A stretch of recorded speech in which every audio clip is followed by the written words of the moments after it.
नमस्कार दोस्तों। आज तक मैंने आपको किसी भी प्रकार की आपसे कोई मांग नहीं रखी। कभी नहीं कहा कि आप मेरे पेज को लाइक कीजिए, मुझे शेयर कीजिए। लेकिन आज एक ऐसी स्थिति आई है और इस स्थिति ने मुझे एहसास दिला दिया कि इस देश के अंदर राष्ट्रवादी आवाज़ों को, या जो हक की बात करता है, उसकी आवाज़ को कैसे दबाया जाता है। मेरे फेसबुक पेज पर एक पोस्ट की थी मैंने 14 फरवरी को, जिसमें मैंने हमारे पुलवामा अटैक के अंदर शहीद हुए जवानों को श्रद्धांजलि दी और थोड़ी बहुत मैंने आतंकवादियों की निंदा की, जो कि मैं एक भारतीय होने के नाते मेरा अधिकार था। लेकिन इन लोगों ने मेरी बहुत सारी वीडियोस पर रिपोर्ट की या बहुत सारी प्रॉब्लम्स खड़ी की, तो वो काम आया नहीं। लेकिन उन्होंने उस पोस्ट को आधार बनाकर, आप यकीन नहीं करेंगे, पुलवामा अटैक पर शहीदों की श्रद्धांजलि की पोस्ट को आधार बनाकर कि ये एक कम्युनिटी की भावनाओं को हर्ट करता है, उन्होंने मेरे फेसबुक पेज के लाइव को 30 दिन के लिए बैन करवा दिया है। अब हालांकि इसलिए मैं आपसे ये गुजारिश करता हूं कि और कोई तरीका नहीं है आपसे जुड़े रहने के लिए। अगर आपको लगता है कि मेरी बात में वजन है और इसको सपोर्ट करना चाहिए, तो आप मेरे YouTube चैनल है कवि रविंद्र सिंह माहिर, तो कृपया आप उसको सब्सक्राइब कीजिए और उसको शेयर भी कीजिए। ये मैं कोई आर्थिक लाभ के लिए नहीं कह रहा हूँ, या मेरे को कोई नहीं, बस मेरी आवाज़ आप तक पहुँचे और मेरी बात में अगर दम है तो कीजिए, अन्यथा मत कीजिए। और वैसे भी अपने हाथ कांपते हैं, इस कायरता से बाहर निकलिए। यकीन मानिए कि राष्ट्र के लिए बोलना गलत नहीं है और आतंकवाद के खिलाफ बोलना गलत नहीं है। और आप लोग अगर आप यकीन नहीं मानेंगे किस तरीके से ये लोग लगे हुए हैं, जिसकी आप कल्पना नहीं कर सकते। अभी एक हालिया का बयान आया, अभी जस्ट आज ही के दिन महबूबा मुफ्ती ने ये झंडा वो झंडा, झंडे का फंडा एक कोई ऐसा दिया कि भाई मैं तो कश्मीर का झंडा उठाऊंगी, तिरंगा नहीं उठाऊंगी। और मुझे कोई हैरत नहीं हुई, क्योंकि सोए हुए देश के अंदर कोई भी आके आपकी छाती पर चढ़कर बोल सकता है। कोई भी आपकी छाती पर बैठकर कैसे आपको रौंदता है, ये इसका ताजा उदाहरण है। क्या नहीं दिया मुझे बताइए, इस मुल्क ने क्या नहीं दिया महबूबा मुफ्ती को। इसी मुल्क के संविधान से वो मुख्यमंत्री बनी, इसी मुल्क के संविधान से वो आज उसकी पेंशन उठा रही है, इसी मुल्क के संविधान के आधार पे वो बंगले में ठहरी हुई है, और इसी मुल्क के गार्ड उसकी रक्षा में लगे, और वो कह रही है मैं इस देश का झंडा नहीं उठाऊंगी। तो ऐसी आवाज के खिलाफ हमें बोलना नहीं चाहिए। या तो फिर आप खुद ही लिख दीजिए कि मत बोलिए, मरने दीजिए, हमें क्या लेना देना है। अन्यथा आप ऐसी आवाज को सपोर्ट कीजिए। और ये जो कांग्रेस के जो भी प्रवक्ता थे वो कह रहे थे कि हमने धारा 370 को हटाने के लिए, आपको मैं बताऊं कि नेता जो बोलता है उसकी बात पे भरोसा मत कीजिए। लिखित चीज है, कांग्रेस की लिखित, मैं आपको उनका वो बता सकता हूं, नाम क्या रे, मैनिफेस्टो 2019 के मैनिफेस्टो के अंदर लिखित में उन्होंने लिखा हम धारा 370 का सपोर्ट करते हैं, और आज वो टीवी पर बैठकर बोल देते हैं। तो आप कब इन चीजों पर कोई हमारा कोई व्यक्ति बोलेगा? गुस्सा नहीं आता, आपका खून नहीं खोलता, कोई आप ही के देश की खाके आप ही की देश की बजा कर चला जाता है, और हम जैसा कोई बोलने वाला है उसकी पेज बैन किए जा रहे हैं, उसको धमकियां मिल रही है। और मैंने एक और काम किया है जो आपके सामने मैंने रखा भी है, मेरे फेसबुक पर भी पड़ा है, वो तो चलो कम लोगों तक उसका नोटिफिकेशन भी कम जाएगा, क्योंकि जब आपके पेज को बैन किया जा रहा है तो फिर आप सोच ही सकते हैं। और उसके अंदर बैन का कारण, यकीन मानिए, उस पोस्ट को मैंने, आप जूम करके देखिए, उसके अंदर पुलवामा अटैक की उस घटना का शेयर करना या उसकी निंदा करना ही बताया गया है कि आपने एक कम्युनिटी की भावनाओं को हर्ट किया। तो मैंने अभी एक और मुहिम चलाई है जिसमें मैं इन कम्युनिटी के जो ये कमेंट्स वगैरह करते हैं फेसबुक पर, उनसे मैंने संपर्क साधने का प्रयास किया। वो भी मैं आपके सामने रखूंगा, जिसमें मेरे पास कुछ रिकॉर्डिंग्स है और कुछ चैट्स की स्क्रीनशॉट हैं। आप हैरान रह जाएंगे। मैं तो इतना हैरत में हूं कि बस पूछो मत। मैंने जब उन लोगों से बात की, मैंने सोचा यार, और मैं एक ही टाइम पर दो लोगों से लड़ रहा था और मेरे पास दोनों की स्क्रीनशॉट है।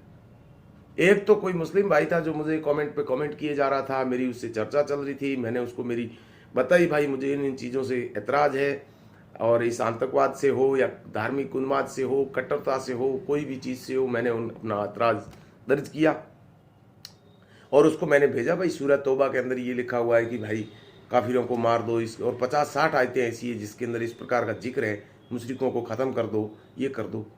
उसका स्क्रीनशॉट पड़ा मेरे पास। वो लिख रहा है, हाँ तो क्या है इसमें, गलत क्या है? मुशरिक तो सजा के लायक है ही, जो मूर्ति पूज के उन्होंने सबसे बड़ा गुनाह शिर्क किया, उनको तो सजा मिलनी चाहिए, इसमें गलत क्या है? मुझे फक्र है मैं मुस्लिम हूं। बोलिए बोलिए, अब इस पे क्या कहेंगे आप? और दूसरी तरफ मेरी टीम का एक बंदा मुझे लिख रहा था कि मैं तो आरएसएस की सारी बातों से ठीक है, लेकिन उससे मुझे बड़ा ऐतराज हो गया। एक देखो उसकी लाइन, देखो देखो हमारी सोच देखो, फिर जूते पड़े ना पड़े कि खून से तिलक करेंगे, गोलियों से आरती जय मां भारती। तो ये आरएसएस ने भाई साहब ये जो स्लोगन है, ये कहाँ पे दे रही है? वो स्लोगन ये वहां पे दे रही है जहां आतंकवादी है। ये स्लोगन आमतौर पे आरएसएस कहां बोलती है? जहां पर जो व्यक्ति राष्ट्र के विरुद्ध कुछ बोलेगा तो उसके लिए हम गोलियों से स्वागत करेंगे उसका, और क्या करोगे आप आतंकवादियों का? उसको उस पर ऐतराज है। उस व्यक्ति को सुमित पात्रा और जाकिर नाइक एक ही जगह दिखते हैं। बोलो, ये तो हमारी तरफ से आ रहा है। अब मैं उसको भी जवाब दे रहा हूं उसी टाइम में व्हाट्सएप पर, और उधर उस मुस्लिम भाई से भी बात कर रहा हूं, और मैंने इस स्थिति को बिल्कुल ऐसे समझा कि इस देश की मुकम्मल हालात ऐसे ही है। हम इस देश के अंदर दो लड़ाई लड़ रहे हैं, एक तो देश के बाहर वालों से और एक देश के अंदर वालों से। बिल्कुल हमारे घर के अंदर बैठा हुआ व्यक्ति इतना भ्रमित है, उसको पता ही नहीं है, ना तो उसने कुरान पढ़ी, ना उसने गीता पढ़ी, ना रामायण पढ़ी, ना इनकी कोई विचारधारा जानी, ना उसको कोई घटनाक्रम पता है, और वो कहे जा रहा है कि भाई आरएसएस ने ऐसा क्यों कर दिया। ना उसको ये पता कि आरएसएस की स्थापना क्यों हुई थी, शुरुआत किसने की थी, कैसे पता लगाएंगे आप? 1906 के अंदर मुस्लिम लीग बनती है, उसके 19 साल बाद आरएसएस बनती है, तो शुरुआत किसने की? और 1919 के अंदर खिलाफत आंदोलन शुरू होता है, जो कहता है कि तुर्की के अंदर जो खलीफा है उसको मत हटाओ, हमें तो गुलाम है, रहने दो, वो उसको मत हटाओ। और उसके क्या बताऊं, 1921 में जो मोपला का जो हत्याकांड हुआ था ना, आप पढ़ लेंगे तो आपकी रूह कांप जाएगी। मोपला के अंदर एक विद्रोह हुआ था, उस विद्रोह के अंदर हिंदुओं की जो हालात की गई थी, बिल्कुल धर्म के आधार पर लोगों को काटा गया, मारा गया। उसके अंदर महात्मा गांधी ने कहा कि ये तो कुछ नहीं है, वो तो उनकी अपनी धार्मिक मान्यताएं। और भीमराव अंबेडकर, भाई साहब आज मैं भीमसेना वाले से खूब बार पूछता हूं, आप अगर वाकई भीमराव अंबेडकर को जानते हैं तो उनकी किताब पढ़िए। उनकी किताब में इसका उल्लेख मिलता है कि मोपला के अंदर जो हिंदुओं के साथ किया है उसको शब्दों में बयां नहीं किया जा सकता। लेकिन ये चीजें उनको पता नहीं है। जब ये सब चीजें हो रही थी और कांग्रेस इसका विरोध नहीं कर पा रही थी, गांधी जी इसके खिलाफ नहीं बोल रहे थे, तो कोई व्यक्ति खड़ा हुआ, उसने कहा भाई कुछ बनाएंगे हम, और उन्होंने एक संगठन बनाया, और उस संगठन को हिंदुओं का सपोर्ट नहीं मिला। हम आंखें नीचे बैठे रहे।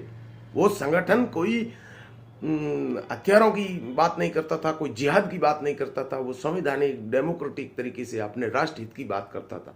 वो भगवे के नीचे खड़ा होकर राष्ट्रहित के गीत गाता था।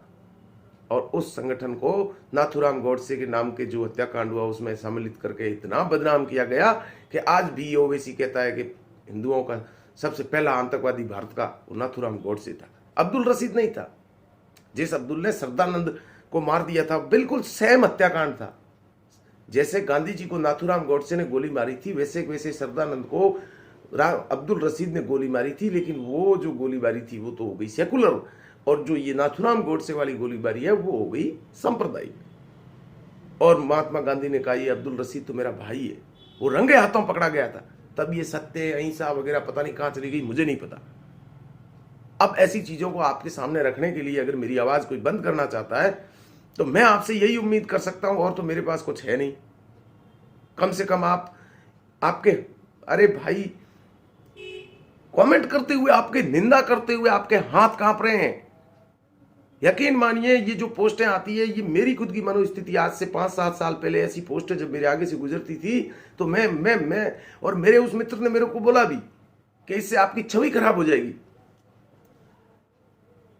आप ये जो बोल रहे हो ना इससे आपकी छवि खराब हो जाएगी। हाँ, देश खड्डे में चला जाए, हमारी जान गर्दनें रेत दी जाए, बहन बेटियों की बलात्कार कर दी जाए, और हमको नहीं बोलना भाई हमारी छवि खराब हो जाएगी, तो इस छवि को लेके फिर क्या जलूंगा मैं?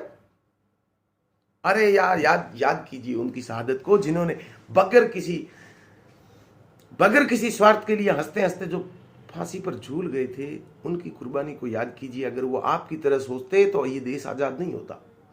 छवि खराब हो जाएगी, बोलो तो फिर मेरे को क्या इस छवि का अचार डालना है? क्या करना है इस छवि का?